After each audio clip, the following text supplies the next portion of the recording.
Hello po sa lahat po ng mga Scorpio. Kumusta po kayo? Mga dude, ito po ang inyo pong money reading ngayon pong September 2024 sa mga Scorpio. September 2024 money o career, trabaho po ninyo, negosyo, mga dude. Para po sa mga Scorpio, Divine Beings, Divine Universe, Divine Highest White Light. Okay, so nagpakita na, no? Ito na po yung mga mensahe sa inyo. Healing Heart, Butterfly. Kanina sumilip na tong butterfly, no? Talagang good news yan, na positive changes yan sa buhay po ninyo. Lalo na po sa pera. So, meron kayong clock, yan. Okay. So mga dude, yung inyo pong naranasan na toxicity, kailan lang po, no? Yung relationship po ninyo na talagang hindi maganda. Hindi maganda yung nangyayari sa kasalukuyan, sa family, yung sa tahanan po ninyo, sa pamilya, mga family members, relationship na may connection din po sa maring may family members po kayo na may addiction, ganyan po. At talagang stress ka dyan, apektado yung trabaho mo, yung pera mo. So magkakaroon ngayon, ito na yung sinasabi dito na positive changes, yung magkakaroon ka na ng freedom, makakalabas ka na sa ganyang napaka toxic. Ito yung pinakamalapit na word na mas madali nyo pong madali po kayo makarelate, no? Yung term o yung word po na toxic, kasi freedom from toxic, heartbreak. So ito na yun, may butterfly. So maaari din po na sign na makakita po kayo ng butterfly, ano man po ang kulay na butterfly, ay next phase na po. May makita po kayong butterfly o sa videos, pictures lang po na butterfly, ganun din po yon. Sign din po mga dude na talagang magkakaroon ng healing. Yan, healing the inner child. So maaari din po kasi na dahil sa conflict, yung mga problema po ninyo, pagtatalo, kung ano man po yung naging issue sa pamilya tungkol po sa pera, ay maaring maungkat pa po yung past, okay? Sa kung paano makakatulong ito sa magkaroon ng healing at matapos na rin yung cycle ng toxicity na naranasan po ninyo mula pa po pagkabata. So maaari din po kasi sa ilan na may mga hindi din magandang experiences ang ilan po sa inyo, na anong bata pa po kayo ay nakikita po ninyo yung sitwasyon po ninyo na mahirap ang pera, at parang nakamulatan nyo na po na sa pamilya ay nagtatalo-talo, nag-aaway dahil po sa pera. So parang ganun, magkakaroon yan ng healing. So dito naman po sa clock, mga dude, yan o, diba, may cycle talaga na oras na, sinasabi dito na oras na para gumaling na ito, kung ano man tong heartbreak po ninyo. Lalo na po yung relationship po ninyo sa pamilya. Yan po, na maaring may family member na may addiction, yung nagdadala talaga sa inyo, sa pamilya po ninyo ng problema, ng toxicity, lalo na kung may addiction. So yung time dito, sinasabi po ng ancestor po ninyo, isang clue dito yung clock o yung time. Tingnan nyo po ngayon kung anong oras po sa inyo dito, sa kung ano po yung device na gamit po ninyo. Diyan po sa kabilang screen po ninyo, silipin po ninyo yung oras ngayon. Kung anong oras po yung makita po ninyo, yan po yung i-search po ninyo sa internet kung ano po yung meaning niyan. Yan po yung angel number po ninyo. Halimbawa po yung oras po na nakita po ninyo, ito ay sakto po na 11:11. Mas lalo po yan na significant na Mas lalo po kung nasaktuhan pa na 1111, 222, 333, mga dude, 444 sa ilan, 555. O sa ilan naman po ay hindi po inuulit yung number, no? Ganun din po, tingnan nyo pa rin po yan kung anong mensahe sa inyo ng ancestor po ninyo na may kinalaman sa positibong pagbabago sa buhay po ninyo, lalo-lalo na sa healing, kasi freedom from toxic relationship na po ito, na yung toxicity sa relationship po ninyo sa pamilya, mga family members, ay ang pinakaugat ay pera. Yan po ay maaari din po na sa ilan ay mula pa po pagkabata, ganyan na po talaga ang problema, yung lagi pong pinag-aawayan, at naririnig nyo po yan hanggang sa nagkaisip po kayo ay ganun na po yung nakamulatan po ninyo.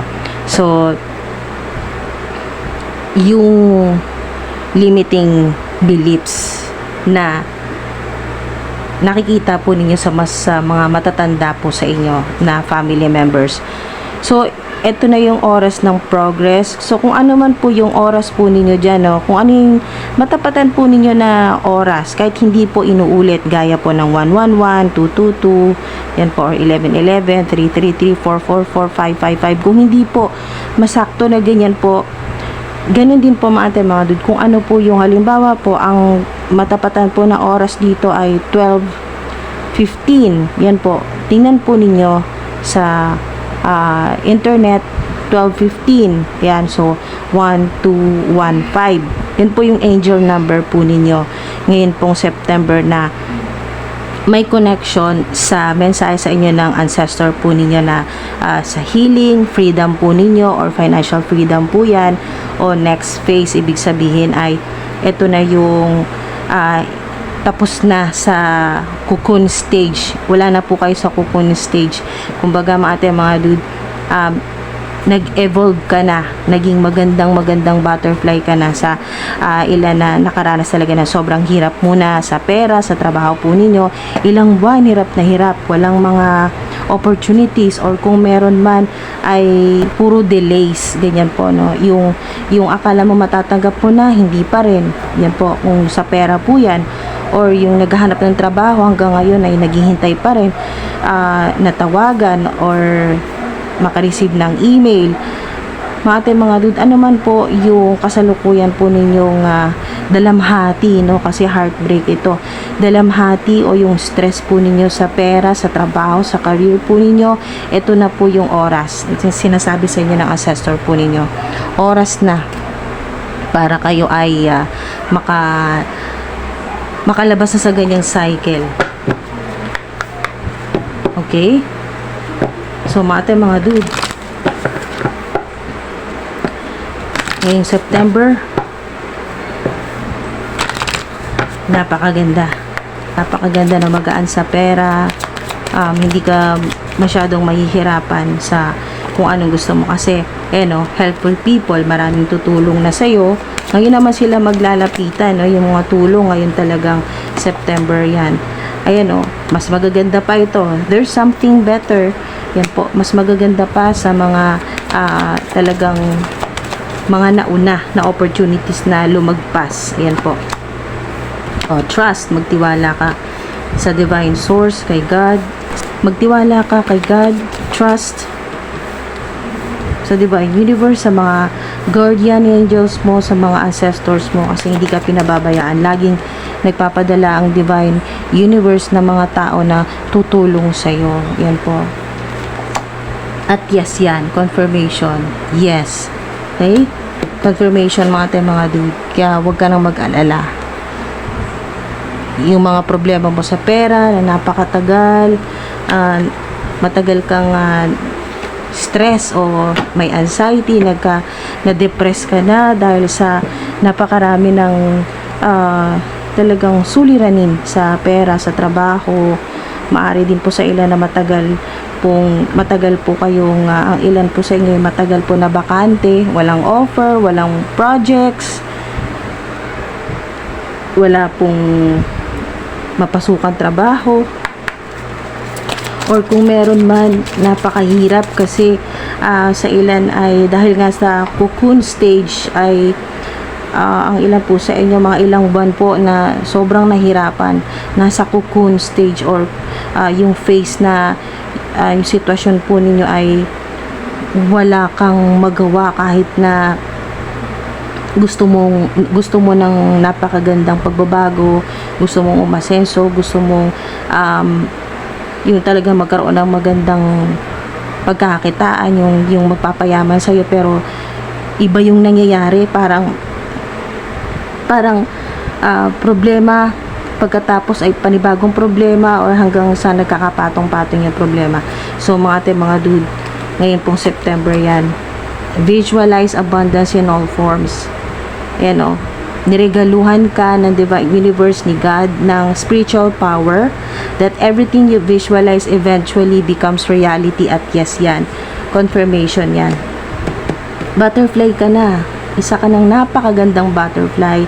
Tapos na yung hirap, yung cocoon, yung nasa cocoon na talagang nasa isolation, yung pakiramdam po ninyo na wala kang magawa kahit pa mag-manifest ka na mag-manifest, magdasal ka ng magdasal. Bakit ganoon? Parang ang sinasabi dito ng mga ancestors po ninyo ay yung tiwala mo kay God. Yan po. At yung pagtitiis mo, kasi talagang yung time dito na sinasabi takes time, talagang natagalan ka, sobrang tagal ng paghihintay mo.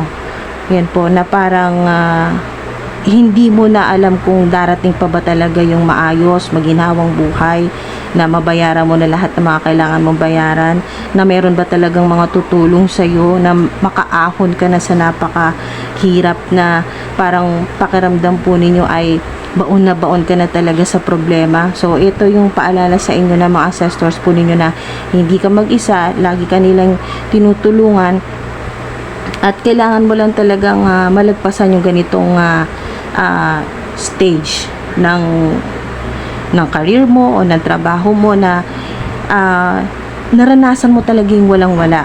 Okay? At yun ang nagpatibay sa iyo. Ayan po ang nagpalakas ng spiritual power po ninyo. Hold a steady vision of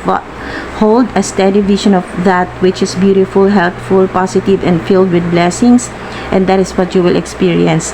Lahat ng sasabihin po ninyo ngayong September, gagawin po ninyo, iisipin, pupuntahan, lahat po ng mga dude, lahat ng gagawin mo, maliit man o malaki, ay blessed po yan. Yan, blessed ka, blessed lahat ng iisipin mo, yung binivisualize mo, blessed yan. At lahat yan ay ang mamamagnet po ninyo o yung maa-attract po ninyo ay abundance. Pag sinabing in all forms, lahat na yon, infinite yan, in all forms, yan po. Sa iba't ibang paraan na kayo ay yes, talagang magiging abundant. Okay, tapos na ang hirap, divine timing ito. At talagang hindi ka mga dude, hindi ka sumuko.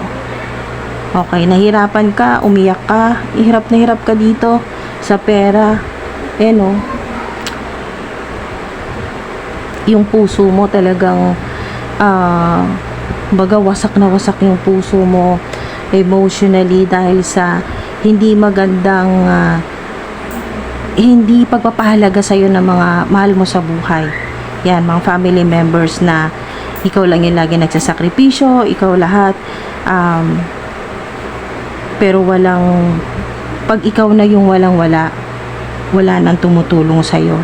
Kung ito yung nararanasan po ninyo or naranasan po ninyo sa past, okay, so confirmation na yes, ito na yung divine timing na hinihintay mo, na matagal mo nang hinihintay. Ito na yon.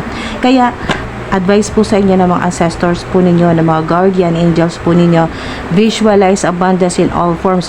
Pag naisip mo na kayo po ay extremely protected, pinoprotektahan ng divine source, ang inyo pong money, ang pinagkakitaan po ninyo, ang mga mahal po ninyo sa buhay, ang negosyo, ang online platforms, ang trabaho, ang kalusugan, lahat po.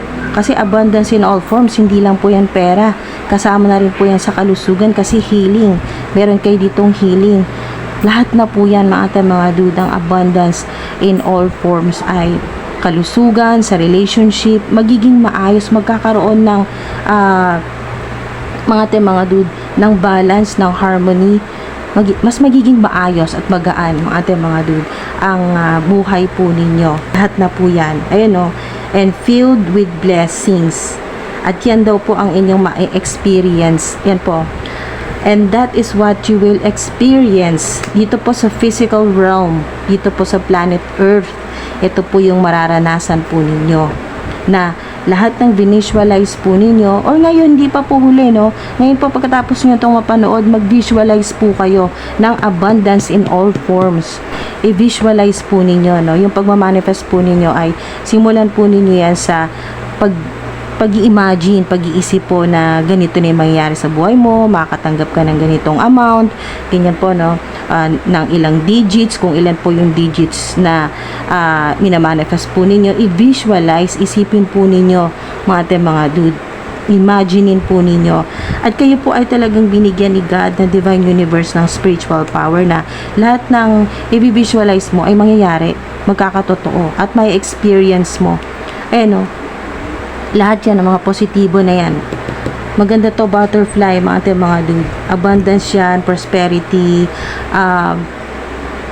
mga opportunities, at success. Kasi victory yan eh. Kasi nalagpasan mo yung cocoon na napakahirap, no? Cocoon stage, nalagpasan mo yung napakahirap na sitwasyon. O yung stage ng buhay mo na talagang sobrang hirap. Yung hindi mo na alam kung anong gagawin mo. Yan po. So, sana may nakuha po kayo dito mga dude, at mag-iingat po kayo. Maraming salamat po. At ayun po, kung kayo po ay nahihirapan at kailangan po ninyo ng tulong, kausapin po ninyo inyong pong mga ancestors, lalo na po si God and Divine Universe, ang mga guardian angels po ninyo, mga ancestors, si Saint Michael the Archangel, si Archangel Raphael naman po, kasi healing heart po ito, heart chakra po ninyo. Makakatulong din po yan na pag gumaling na po yung inyong heart chakra, ay mas mabilis na po kayong makapag-manifest. Tataas po yung inyo pong vibration, yung energy level po ninyo. So makakatulong din po yan sa inyo mga dude, na tawagin nyo rin po si Archangel Raphael para tulungan ka na gumaling na yung heart mo, yung physical na puso, kung meron pong sakit sa puso, o yung heart chakra po ninyo mga dude. At root chakra din po sa ilan, makakatulong din po yan sa abundance po ninyo, na lahat ng binivisualize po ninyo, minamanifest, ay may experience, no? Mararanasan po ninyo dito sa reality, dito po sa physical realm. So maraming salamat po, ingat po mga dude.